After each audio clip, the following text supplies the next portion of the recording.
ဒီကောင်လေးဟာသူ့ခေတ်သူခါမှာတော့အစွမ်းထက်ဆုံးမော်စရာတယောက်ပါလက်တစ်ချက်ဝှေ့ရမ်းလိုက်ုံနဲ့တင်ပင်လယ်သမုဒ္ဒရာတစ်ခုလုံးကိုပြောင်းပြန်စီးဆင်းစေနိုင်ပါတယ်ရန်သူအားလုံးဟာသူ့ကိုကြောက်ပြီးထွက်ပြေးကြရတယ်ဘာလို့လဲဆိုတော့သူဟာလောကကြီးမှာတူးတဲသောရွေးချယ်ခံရတဲ့ကလေးဖြစ်လို့ပါပဲလွန်ခဲ့တဲ့နှစ်ပေါင်းများစွာကကဘာကြီးကိုရေမီးမြေလေးဆိုပြီးမျိုးနွယ်စုလေးခုကွဲခြားထားခဲ့တယ်ရွေးချယ်ခံရတဲ့ကလေးဆိုတာအဲ့ဒီကျက်စင်လေးခုလုံးကိုထိန်းချုပ်နိုင်တဲ့တူးတဲသောသူဖြစ်ပြီးကဘာကြီးရဲ့ဟန်ချက်ညီမှုကိုထိန်းသိမ်းဖို့တာဝန်ရှိသူပါဒါပေမဲ့လွန်ခဲ့တဲ့နှစ်ပေါင်း100ကအဲ့ဒီကလေးဟာထူးဆန်းစွာပျောက်ကွယ်သွားခဲ့တယ်ဒီနေ့မှာတော့ရေမျိုးနွယ်စုကကာတာယာတို့ဟာရေခဲပြင်ပေါ်မှာအမဲလိုက်နေတုန်းရေခဲအောက်ကနေထူးဆန်းတဲ့အတန်တွေကြားလိုက်ရတယ်အဲ့ဒီနောက်မှာတော့အေယာမရေခဲလုံးကြီးတစ်ခုဟာရေခဲပြင်ကိုဖောက်ထွက်လာပြီးကောင်းကင်ရန်စီကိုဆူရှာတဲ့အလင်းတန်းကြီးပြစ်လွတ်လိုက်ပါတော့တယ်ဒီမြင်ကွင်းကိုအဝေးကမိမျိုးနွယ်စုစစ်တင်မောပေါ်မှာရှိတဲ့မင်းသားစုကိုကမြင်သွားခဲ့တယ်အဲ့ဒီရေခဲလုံးထဲမှာတော့ကောင်လေးတယောက်အေးခဲနေတာကိုတွေ့ရပြီးကာတာယာကသူ့ကိုရွာစီခေါ်လာခဲ့တယ်ကာတာယာကမင်းမြတ်တဲ့အခါအန်ကသူဟာအိမ်ကနေထွက်ပြေးလာတာလို့ပဲပြောခဲ့တယ်အဲ့ဒီအချိန်မှာပဲမင်းသားစုကိုရဲ့စစ်တင်မောဟာရွာကိုရုတ်တရက်တိုက်ခိုက်လာပြီးမိမျိုးနွယ်စုစစ်သားတွေကရွာထဲကိုအတင်းဝင်လာကြတယ်စစ်သားတွေကအန်ရဲ့ခေါင်းပေါ်ကထူးဆန်းတဲ့အမတ်သားတွေကိုတတိထားမိသွားပြီးသူ့ကိုဇူကိုရဲ့ရှေ့ကိုခေါ်သွားကြတယ်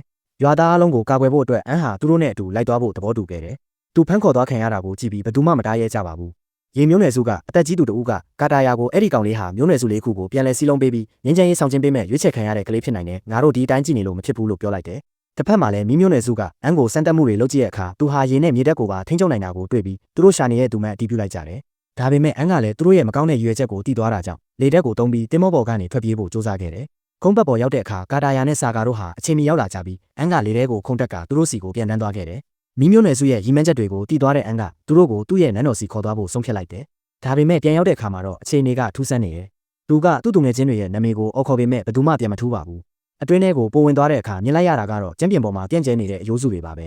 မင်းဟာဒီရေခဲထဲမှာနှစ်ပေါင်း100လောက်ပိတ်မိနေခဲ့တာထင်တယ်လို့ပြောနေတော့မှာပဲအန်ဟာသူကိုယ်တိုင်သူ့ဆရာအတွက်လှုပ်ပေးခဲ့တဲ့လက်ဆွဲလေးတစ်ခုအယိုးစုတွေကြားမှာရှိနေတာကိုတွေ့လိုက်ရပါတော့တယ်